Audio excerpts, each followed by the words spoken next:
Our political system, I think there's quite a huge problem with it. And the way our politicians think, they don't care about the nation.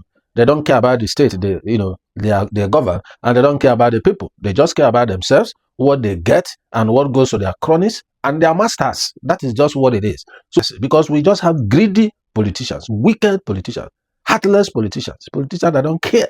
Now, River State people are suffering while they are busy fighting for impeachment, because your master doesn't want him, because he's not dancing to his gallery like all the members of the House of Assembly were dancing to him. Because he bought form for them, they owe him his life. So whatever drum the minister beats for them, that's the music they dance. The moment he told them it's time for impeachment, launch it, they launched it. They don't care. They have no brain of their own. They have no mindset of their own. Whatever they are told to do, that's what they do. And they call it loyalty. Me, I call it foolishness. Hello, my people. Welcome to my channel. This is Andy Media TV. So, guys, today we're going to look into what's really going on in River State. As you may be aware that the River State House of Assembly has, initiated the process of impeachment on the incumbent governor, Sim Fubara. And this proceeding, I think the point they are now is to serve the governor the impeachment notice. And, many have said that, oh, the governor has run away from the state so that he will not receive the impeachment notice that will be served to him. But as I speak, the governor is in River State right now. And he has also made it clear that as far as he's concerned, he's still the governor of River State. He's still the 001. Okay, so you can see quite a whole lot of drama, that's going on. In my previous video, I made it clear that, yeah, that Fubara is the leader of the APC in the state, having they come from PDP to the APC. And as the custom was, once you are a governor of a state, you are the leader of that party under which you are the governor. That's what it is. And the Vice President of Nigeria, Shetima, has also said it in one of his forums. He emphasized on it. The party has emphasized on it, so it's not new. So, but I said it that Nwike will not give up. He will continue his fight until the end. I said it, that is that kind of person that is so dogged.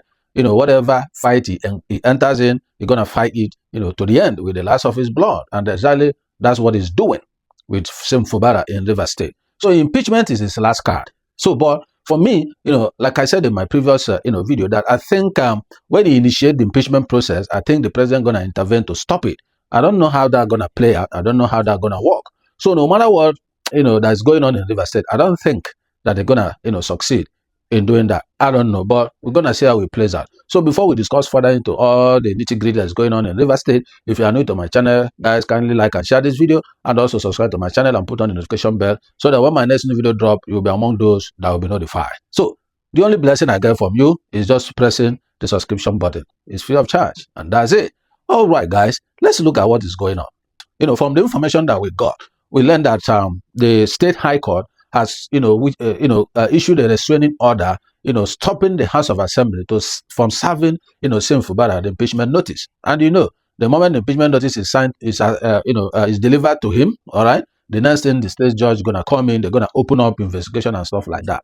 But the question is, I've listened to several people from River State, even those who are in some position of authority in River State, and I keep asking myself, what exactly is the problem that they are initiating this impeachment upon?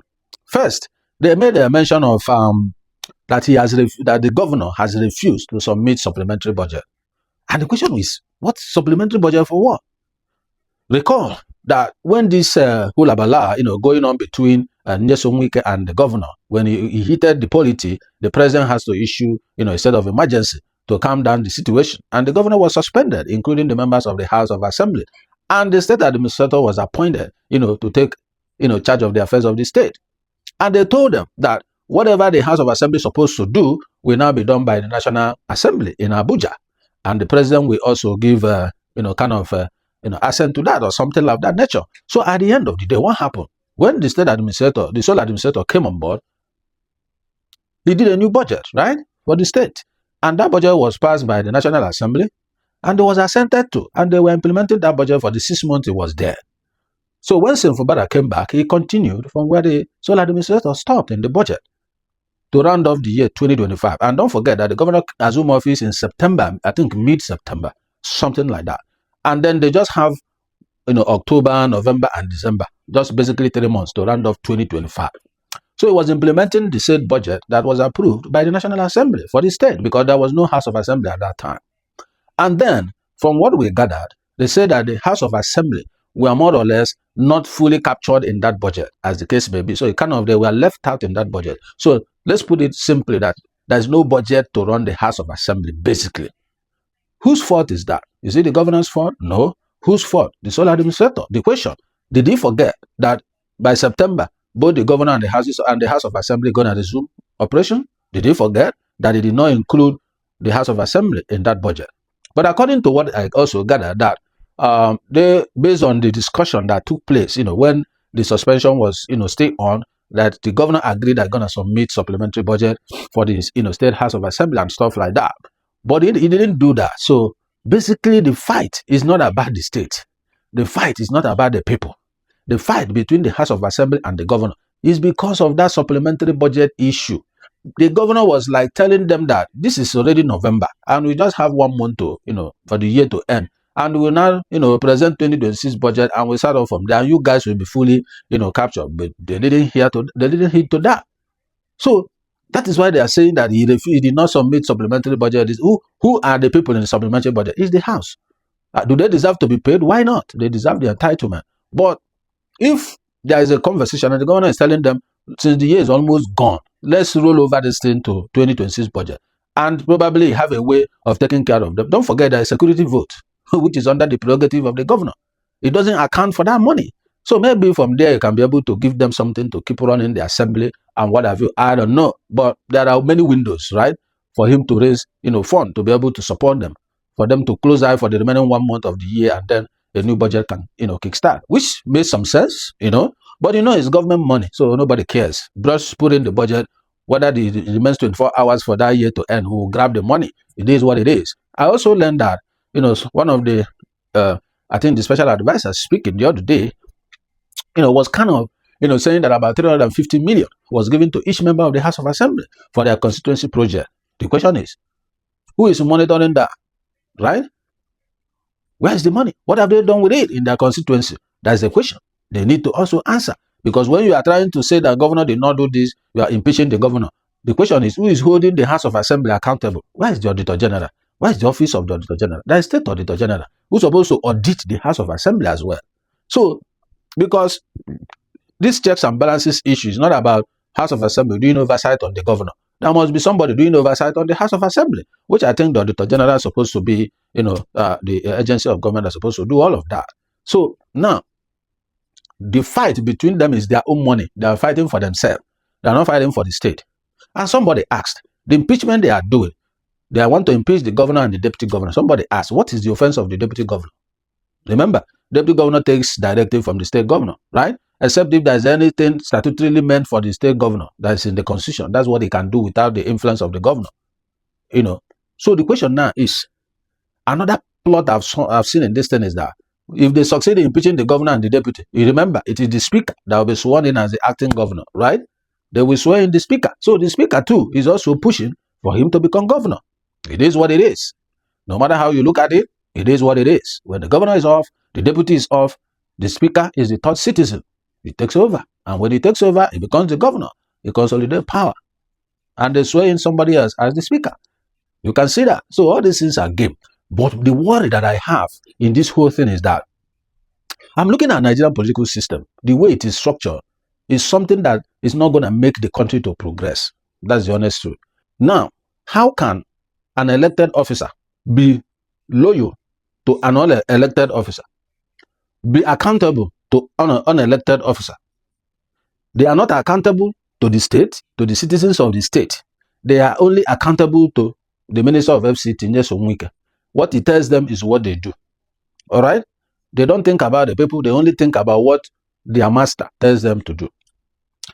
Obviously, it's him that asked them to decamp from PDP at that time to APC. And don't forget, when they did the campaign, the PDP has the governor. They have almost all the members of the House of Assembly. They have almost all the local government chairmen at that time. So they have all the structure in the state. But because of one man's greed, because of one man's, drive, they destroyed all those platforms. They destroyed it because when the sole administrator came on board, he destroyed all the structure PDP built. and move those structures to APC. And that is the reason the governor saw that he is a lone wolf in this battle. He decamped from PDP to join the APC to still stand on those structures. That's what he did. So that's how they dissolved the local government election that PDP is in control, and they now did another election that APC is in control. That's how they lost the structure.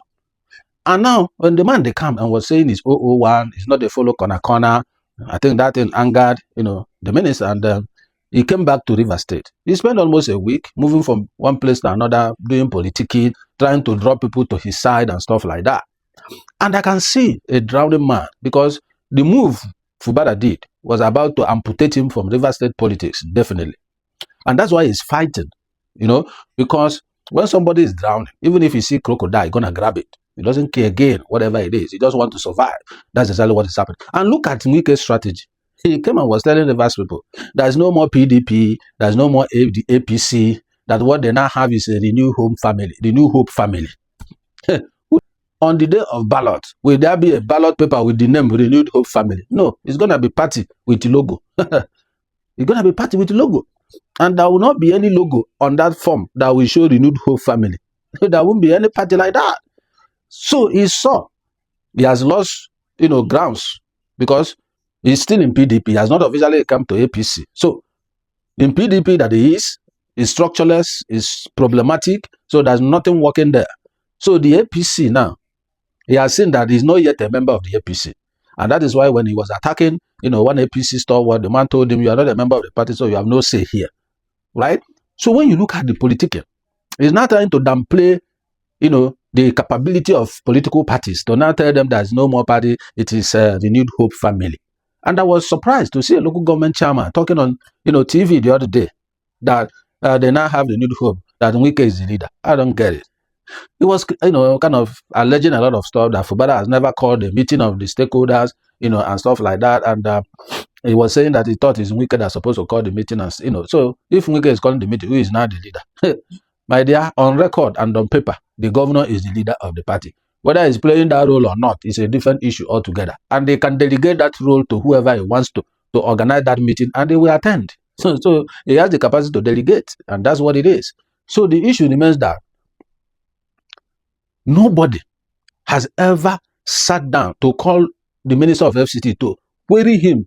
How did he get the money to buy forms for all the local government chairmen, for all the State House of Assembly, including the governor himself and the deputy governor? Where did he get the money to buy those forms for them?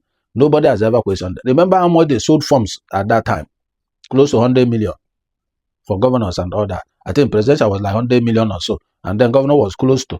So how did he get the money? How much is the income of a governor?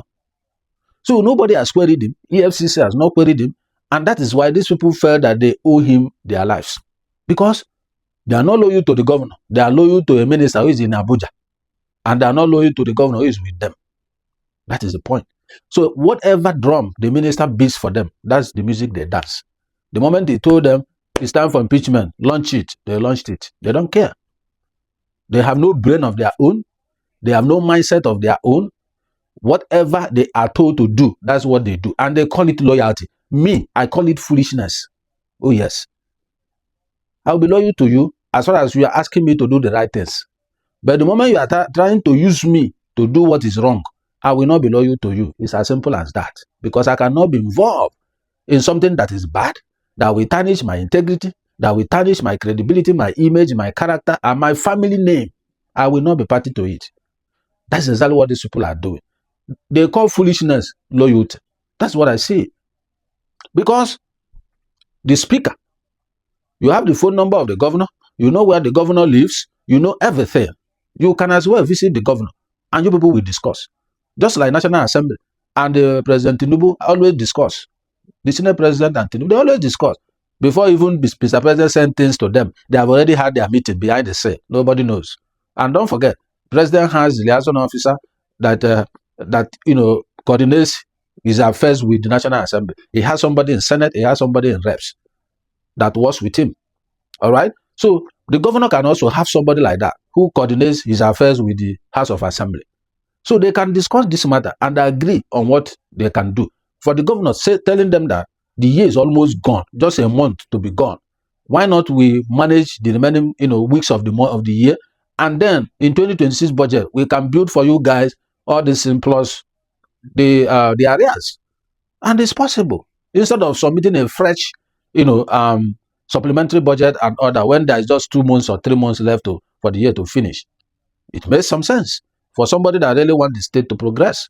They would have concurred with him and build it for them in the next, budget, and there'll be smooth sailing. But all these things are avenues.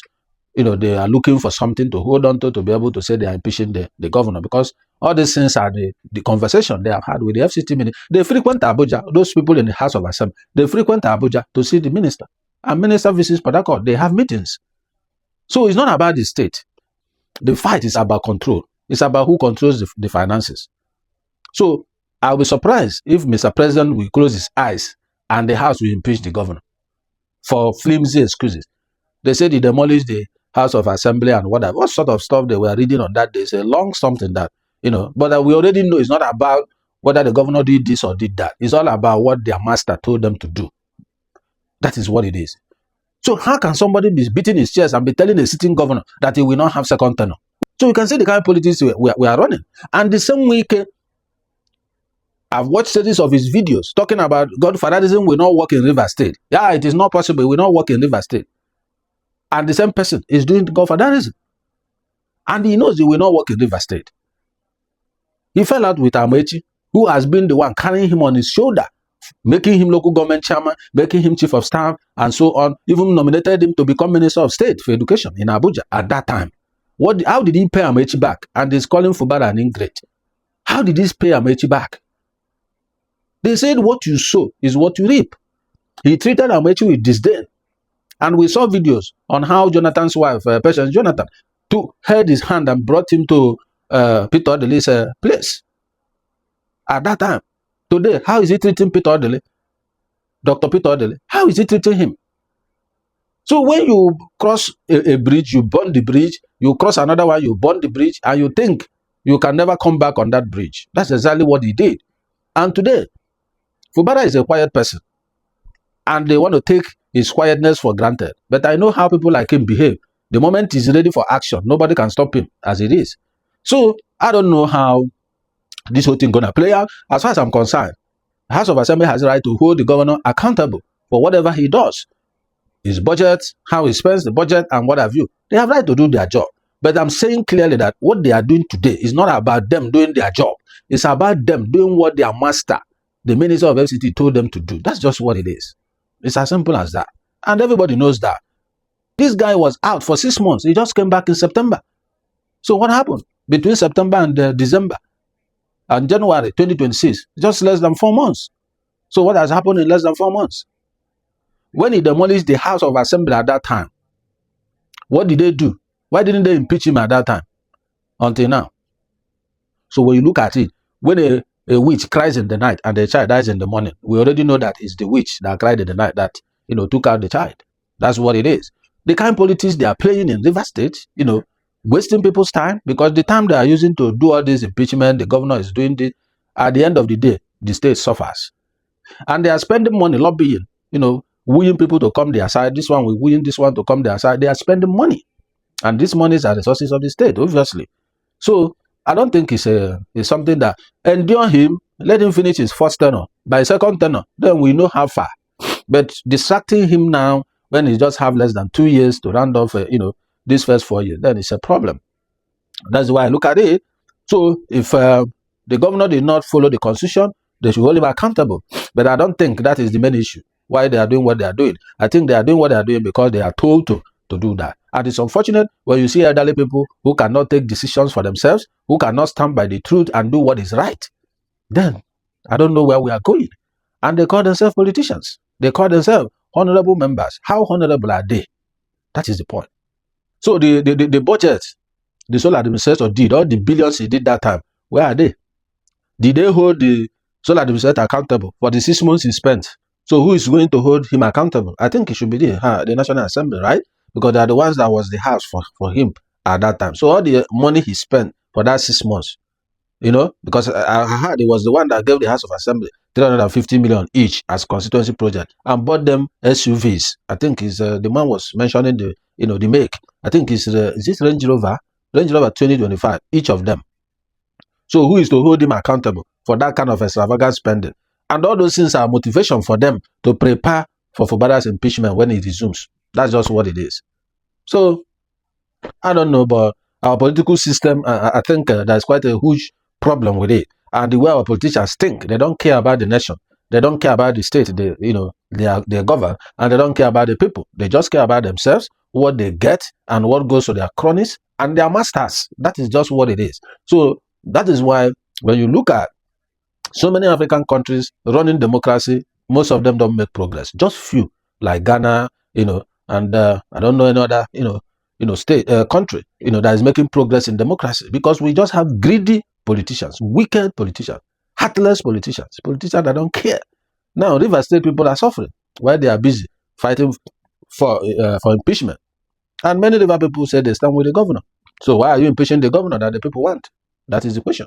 Because your master doesn't want him because he's not dancing to his gallery like all the members of the House of Assembly were dancing to him. Because he bought form for them, they owe him his life. As the one talking as a local government chairman, he's so loyal to Nwike. That's what it is. And all of them are the APC local government that the sole administrator installed. They are thinking that they will use them against Fubara in PDP, not knowing that Fubara also have plan to join the party. So will the president allow APC lawmakers to impeach APC governor? That will be the number one in the history of Nigeria. And I don't think that's going to happen. The president will not allow it to happen, that his own party is impeaching their own governor. The money he needs for his 2027 ambition. The president will not allow it to happen, as far as I'm concerned. So with the court restraining them, I think for 7 days or thereabout, not to serve the governor impeachment. All those things is to create window for maybe the president to intervene. I heard the president is back in the country now. So I think all those windows are for Mr. President to step in and be able to sort things out, between the warring parties. That's what I think. So at the end of the day, we see how the impeachment will just die down until 2027. And no matter what they do, if Fubara wants to contest in 2027, he will still be there at the ticket. It doesn't matter how other people feel about it. He has right to contest 2 tenors, just like Nwike did his own 2 years. Nwike fought Amaechi heartlessly. Amaechi just left him focused on a ministerial position in Abuja as a Minister of Transport. So why can't Nwike focus on his job in Abuja and allow Fubara to govern the state? You have given him the power to do that. You have already pushed him to become the governor. So leave him, let him do his mistakes. When Nwike was governor, he made his own mistakes and he corrected himself with time. And he lasted for 8 years. Why is he fighting Fubara like that? Why? What kind of agreement do these two people have? What exactly does he want from this man, Fubara, that nobody has ever heard what the true things are? People are just speculating, basically. 2 of them has never come out to tell us the cord between 2 of them. What exactly is the issue? Apart from political structure of the state. We can just want to be relevant for 2027. That's what he's doing, because his relevance, his ability to hold River State's, people to vote is what guarantees his continuous position as the Minister of FCT. That is the honest truth. So he's fighting for his pocket, he's fighting for his life. That's what he's doing. So it's all these things you are seeing, it's not about the state. Write it down. It has nothing to do with this progress of the state. It has nothing to do with the progress of the people of the state. It only has something to do with progress of Nyesom Nwike himself. And the governor fighting to hold his seat as well. That's just what it is. Nigerians should wake up, because my pain is that citizens does not hold these people accountable. Citizens are sleeping. Citizens are docile. Citizens are not acting. They are not ready for a change in the country. They are not ready for a change in their state. Because if they are ready, all these people causing mayhem in their state, they can come and stop them from coming to their state to cause problem for them. You want to visit the state and go back. Don't visit the state and create chaos in the state and leave. And we in the state will be suffering that chaos. So I don't know why most of the people that serve a minister, why they always come back to fight the governor of their state. I don't know why. It has been a trend in the Nigerian political system. So Nwike, if Amaechi can let you breathe and you do your job for 8 years, leave Fubara to do his job for his tenure. That's my advice. Everybody makes mistake. If you think it's a mistake that you put in Fubara, so be it. Just take it like that. Take it like that. You have been in government from local government chairman to chief of staff to governor to minister again. What else do you want? What else? You have acquired everything you need to acquire in life. What else do you want? So I don't know why our politicians are so greedy. Anyway, guys, I don't know, but we keep seeing what's going to happen after the state high court, restraining order. After the time elapsed, we see what next. But I think that matter will gonna die down. I don't think they will succeed because I doubt if the president will allow it to happen. So, guys, I don't know what you think concerning this whole thing going on in River State between Fubara and Nwike and the House of Assembly. That's what two people fighting one man. So it's 2 against 1.